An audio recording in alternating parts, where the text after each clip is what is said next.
Hi tutors, today I'm going to talk to you about Point Predict.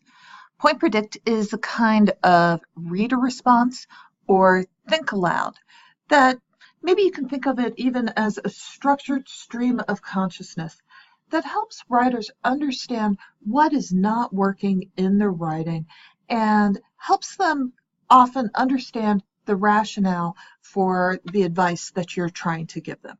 This is a tool that I definitely want you to have in your toolbox, and it's a really good tool to switch into when other methods aren't working.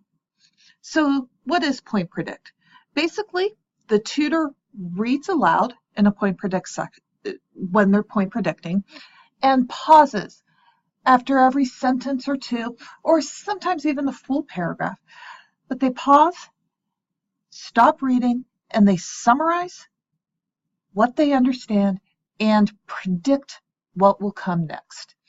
And this is really good at getting the writer to see how the writing is maybe not following certain genre expectations or certain argumentative or rhetorical expectations.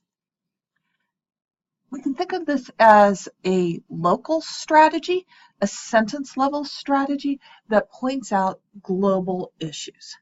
So let me give you a sense of it, and then I'll talk more about when I use it. So if you pause and take a look at this paragraph here, you'll probably see, imagine this is part of an essay where a student is arguing that textbook prices should be lower.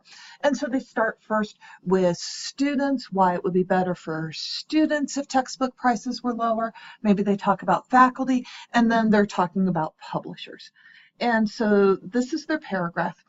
And this paragraph, let's say, is exhibiting problems that are reflected in students' other paragraphs, where there's kind of multiple ideas in a paragraph, maybe insufficient elaboration. Let me walk you through a Point Predict on this. I'll read this a sentence at a time. High textbook prices are bad for publishers as well as students. Okay, so I think the focus of this paragraph is on publishers and high textbook prices, and next I'm expecting an example of how they're bad. As prices go up, more and more students are forced to share books or sell them back at the end of the semester. Okay, that makes sense. They're sharing, they're not buying books. I think next, so the main point is to provide evidence of why this is bad for publishers. I am next expecting probably some kind of statistics about how common this is, or how much, really what this means for publishers, why it's something from the publisher perspective. Sometimes they even photocopy books illegally. All right, so this wasn't what I predicted, but I see how it goes along with the other arguments you were making. So this is all about how students will not buy textbooks if the prices are too high. They will do other things. And next, I'm expecting you to bring it back to publishers and sort of what's the financial impact for publishers. Also, authors are not paid royalty on the sale of used books, which makes them more reluctant to write in the first place. So here I see how this might be connected, but it's definitely not what I was expecting. I was definitely expecting some more elaboration on what the total impact might be. Okay, scene. So this is how I might do a Point Predict in a very limited local situation that might help students realize and give them a voice that they could capture to really see when do they need to elaborate. So when do we use Point Predict? It is something I don't think I've ever heard anybody use it for an entire session. It's usually not the first choice of strategy because it takes a while to read aloud. It's time consuming, but it can be very useful in situations where the writer is having trouble understanding the rationale behind your advice, or they're somehow resistant to your advice. And this can also include issues where the writer insists on talking about grammar, but you think that this is not the thing to be focusing on. So what I'd like you guys to do is imagine that the writer of this architecture abstract came in and insisted that we only address grammatical errors, said, I don't want help with technical content, I just want help with grammar. Most of you, I think, have seen this essay before, and many of you have. This is one that we mock tutored in my office. If you haven't read it before, go ahead and read it now. As you will see, it's very hard to understand, and there are a lot of big issues. We have lots of good tools. Novelty moves, of course, would be the main thing that I would focus on with this. Let's say the writer rejects that suggestion. Then I might resort to a think aloud protocol where I would address the grammar and say, let's try this. Okay, and now scene in. So I would say to the student, okay, so what I'd like to do is a strategy called Point Predict, where I'll read through sentence by sentence and I'll note any grammatical errors as we are going through. And then I'm going to pause at the end of every sentence and summarize what I understand and make a prediction about what's going to come next. Scene. Now, I've never had a writer refuse to do this. This is addressing the issue of grammatical errors. So, returning back to the writer's paper, here's how I might proceed. The age and poor performance of many existing lighting systems and the 40% lighting energy use in U.S. offices offers an excellent opportunity for upgrading office environments with short-term economic returns, environmental, human health, and productivity benefits for today's predominantly computational work tasks. Okay, that sentence seems to have a lot of information. I believe it is grammatically correct, though I'm noticing a comma issue here. We can come back. We'll come back to that. I'll review all the commas at the end. But what I'm understanding as the main point is that you want to upgrade office systems because they're using a lot of energy. And that energy usage has all of these issues here.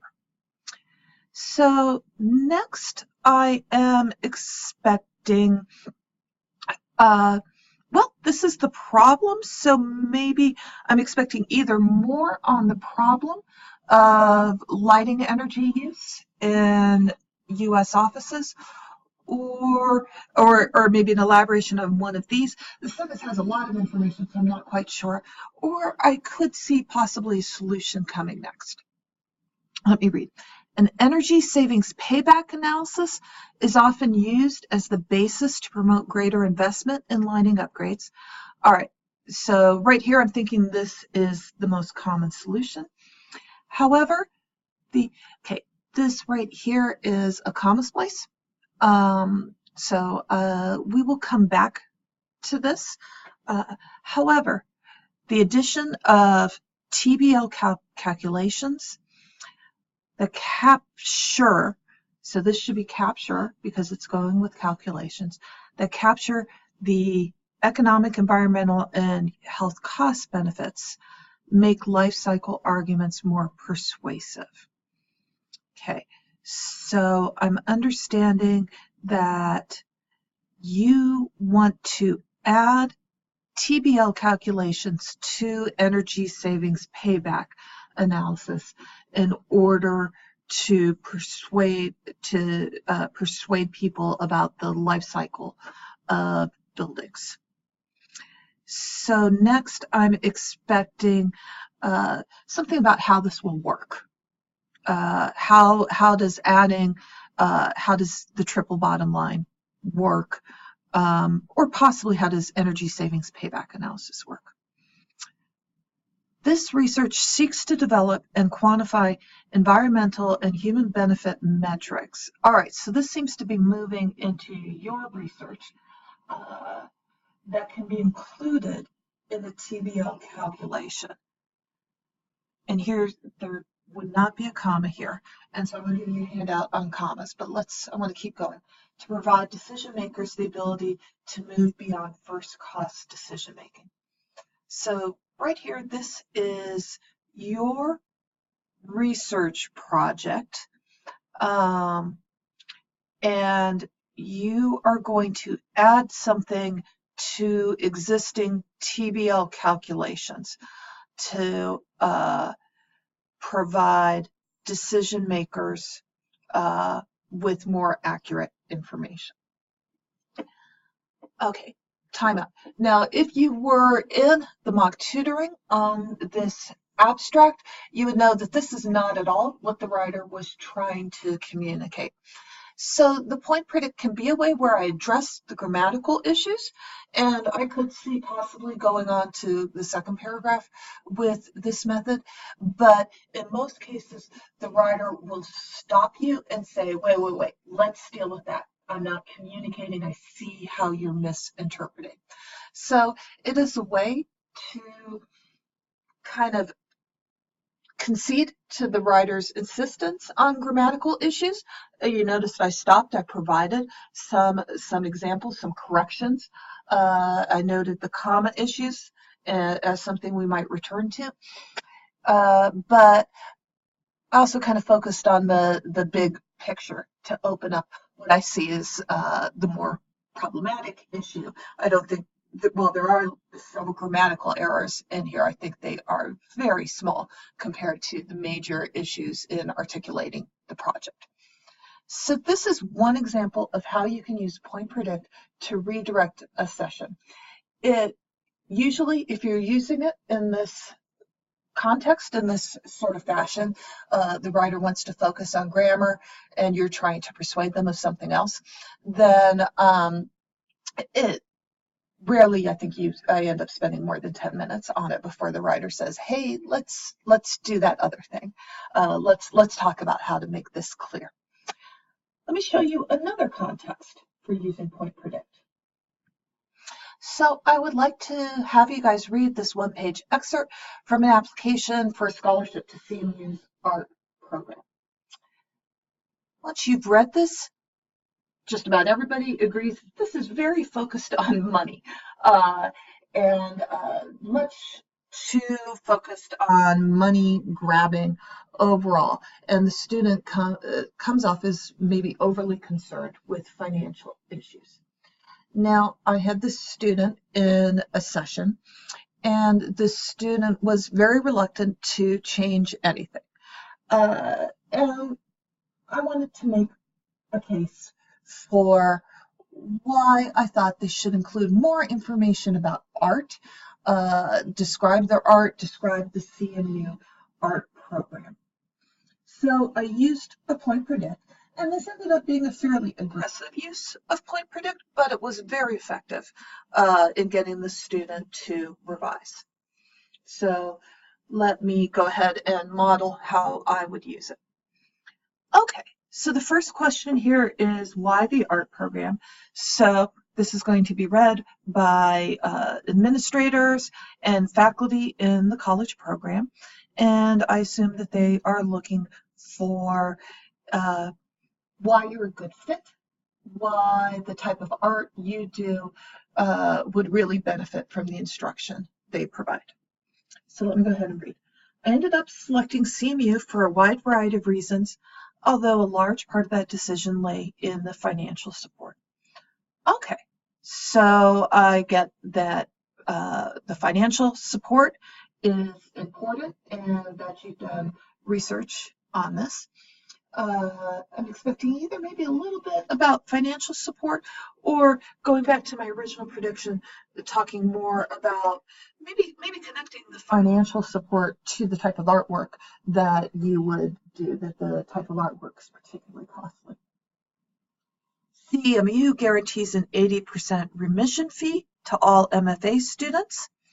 Upon visiting the university, I discovered a program fully committed to helping out its students. Okay, so the main focus of these sentences here is how the program really financially supports the students. And then I'm expecting next to see something about how the faculty instruction really helps out artists and helps develop art. For instance, I learned the head of the art program and dean of our college is committed to financially helping out students with a number of art shows and residencies throughout the year. Okay, so again, this is on financial, and I'm kind of expecting to see maybe you talking about these art shows and your specific arts or what residencies you would take advantage of, so I can see how this financial support makes you a better artist. On top of that, there is a fund to help MFAs to visit the Venice Biennial. Okay, so this again is about financial support, and at this point I'm really wondering when you're going to start talking about your artwork or about the instruction, how you expect to develop as an artist. In addition, staff members create weekly emails to inform graduate students of upcoming deadlines for art awards, grants, and residencies. Okay, again, this is about applying for money, but I'm not seeing, so the impression I'm starting to get is that you're looking to come to art school at CMU because of the money. And I'm looking for something that would talk more about the passion, your dedication to art. Okay, I'm going to stop here.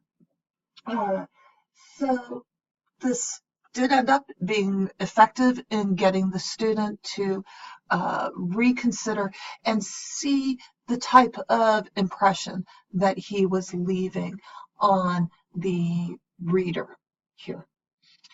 I'm going to kind of pause here and we will talk more about your questions in class. Again, this is not usually my first choice of technique, but it is something that I very frequently bring up into a session to really help communicate a point, teach something about genre or audience expectations, or persuade a student that the writing might be having some bigger problems than the local grammatical issues that they seem to have identified.